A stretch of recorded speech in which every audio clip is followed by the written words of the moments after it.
I slept in dream, life is beauty. I awake and found life is duty. જીવન એ કર્તવ્ય છે. Every moment is precious. ભલે family માટે આપણે મહેનત કરીએ, પૈસા કમાઈએ, બધું કરીએ. અહીંયા લખ્યું છે કે જે માણસ જિંદગીભર ભગવાનનું નામ નથી લેતો એ છેવટે નરકમાં જાય છે. નરકમાં પોતાના કર્મો પ્રમાણે સજા કરવામાં આવે છે અને નરકની યાતના ભોગવીને જીવ અફસોસ કરે કે ભગવાને આટલું સરસ જીવન આપ્યું હતું, એ શરીરથી મેં પાપ જ કર્યા. એ નરકની યાતના ભોગવી અને ફરી પાછું પૃથ્વી ઉપર આવે છે. જીવ કે એ રીતે આવે છે પાછો.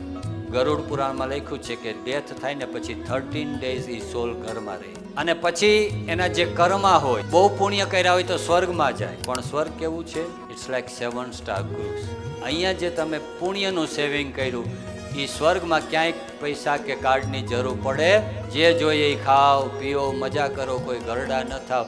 કે તમારું જેવું પેકેજ પૂરું થાય એટલે you have to come back. ક્રુઝમાં તમે ગયા હોય 7 daysનું હોય, 10 daysનું હોય, જેવા 10 દિવસ કે હલો ભાઈ, thank you so much, C you again next time. એવી જ રીતે આપણે જે ખરાબ કર્મ કરીએ તો ક્યાં જઈએ? નર્કમાં જઈએ, સફર. અને એનો જે ટાઈમ હોય એ પૂરો થઈ જાય એટલે ફરી પાછું ક્યાં આવવું પડે?